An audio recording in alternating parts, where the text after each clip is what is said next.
जैद की यात्रा एक कहानी, विश्वास और ज्ञान की दृश्य एक गांव में जैद अरब के रेगिस्तान के बीच एक छोटा सा गांव था जहां एक 12 वर्षीय लड़का जैद रहता था। वह बहुत जिज्ञासु था और कहानियां सुनने का शौकीन था। उसके पिता खालिद एक ईमानदार व्यापारी थे जो हमेशा कहा करते, ज्ञान सबसे बड़ा खजाना है। हर शाम जैद बाजार में बैठकर यात्रियों की बातें सुना करता। वह भी दूर की दुनिया को देखना और सीखना चाहता था। अजनबी की आमद एक रात गांव में एक बूढ़ा मुसाफिर आया।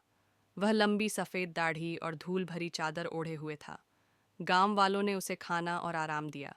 जैद उत्सुकता से उसके पास गया। आप कौन हैं? वृद्ध मुस्कुराया।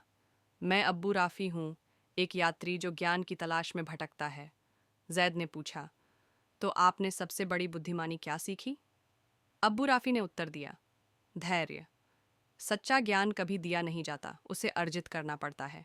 सुबह होने से पहले अब्बू राफ़ी ने जैद को एक पुरानी चर्मपत्र स्क्रॉल दी और कहा, इसमें एक रहस्य छुपा है, लेकिन इसे समझने के लिए तुम्हें प्रयास करना होगा। जैद रोमांचित था, लेकिन जैसे ही वह स्क्रॉल खोलने लगा, अचानक तेज आंधी चल पड़ी।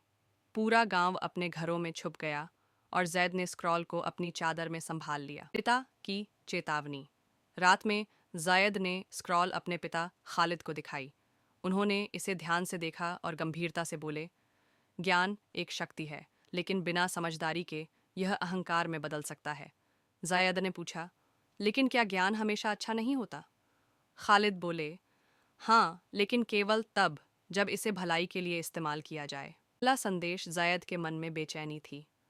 जब पूरा गांव सो गया, उसने धीरे से स्क्रॉल को खोला और पढ़ा, सत्य प्रकाश है और प्रकाश ही ज्ञान का मार्ग है। ये शब्द पढ़ते ही उसके दिल में अजीब सी गर्मी महसूस हुई। वह अभी पूरी तरह समझ नहीं सका, लेकिन उसे महसूस हुआ कि इसमें एक गहरा रहस्य है। यात्रा की शुरुआत अगली सुबह अब्बू राफ़ी जाने को तैयार थे। जैद उनके पास दौड़ता हुआ पहुंचा। यह स्क्रॉल क्या कहता है? अब्बू राफ़ी मुस्कुराए।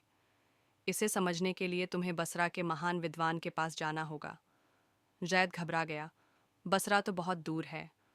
अब्बू राफ़ी बोले, लेकिन ज्ञान हर यात्रा के योग्य है। खालिद ने बेटे को आशीर्वाद दिया और जैद अपने ऊंट पर सवार होकर ज्ञान की तलाश में निकल पड़ा।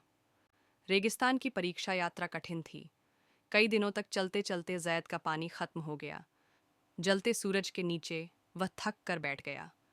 फिर उसे अब्बू राफ़ी के शब्द याद आए, विश्वास का मतलब है अंधेरे में भी मार्ग को पहचानना। उसने प्रार्थना की और आगे बढ़ा। कुछ मील चलने के बाद उसे एक छोटा सा पानी का स्रोत मिला। उसने पानी पिया और उसकी हिम्मत फिर से जाग उठी। रात में जब जैद आराम कर रहा था, एक चोर चुपके से उसका भोजन चुराने आया। जैद की आंख खुल गई, लेकिन गुस्से की बजाय उसने कहा, अगर तुम्हें भूख लगी है तो मेरे साथ बैठकर खाओ। चोर चौंक गया। तुम मुझे मारोगे नहीं? जैद मुस्कुराया। नहीं, भलाई को भलाई से बदला जाता है। चोर का दिल पिघल गया। सुबह होते ही उसने जैद को बसरा तक सुरक्षित पहुंचाने का वादा किया। बसरा में आगमन कई हफ्तों बाद जैद बसरा पहुंचा। विशाल मस्जिदें, बाजारों की चहल पहल और ज्ञान की गूंज ने उसे चकित कर दिया। उसने पूछा, शेखा इदरीस कहाँ मिलेंगे? एक व्यापारी ने कहा, प्रार्थना की आवाज़ का पीछा करो। जैद मस्जिद की ओर बढ़ा और वहां एक वृद्ध विद्वान को देखा जो किताबों के बीच बैठे थे। विद्वान की परीक्षा। शेख इदरीस ने जैद से पूछा, सबसे बड़ा खजाना क्या है? जैद ने सोचा, सोना, दौलत। फिर उसे स्क्रॉल का संदेश याद आया। उसने जवाब दिया, सत्य। सत्य ही प्रकाश है और प्रकाश ही ज्ञान का मार्ग है। शेख इदरीस मुस्कुराए, तुम्हारा उत्तर सही है। शेख इदरीस ने कहा, ज्ञान बहुत कीमती है, लेकिन अगर उसमें ईमानदारी न हो तो वह अंधकार की तरह है। जैद ने सिर हिलाया। अब वह समझ चुका था कि ज्ञान शक्ति नहीं बल्कि सेवा का माध्यम है। अंतिम पाठ जाने से पहले शेख इदरीस ने जैद को एक सुंदर कलम दी। इससे ऐसे शब्द लिखो जो दूसरों को रोशनी दें। जैद ने विनम्रता से कलम ली और प्रण किया कि वह ज्ञान को सही दिशा में उपयोग करेगा। वापसी। यात्रा के दौरान जैद ने अपने अनुभव लिखे। विश्वास, दया और ज्ञान ही सत्य का मार्ग है। गांव में शिक्षा गांव लौटकर जायद ने सबको अपने अनुभव सुनाए। लोग उसकी बातों से प्रेरित हुए। उसके पिता खालिद गर्व से बोले, तुम अब सच्चे ज्ञान पथिक बन गए हो।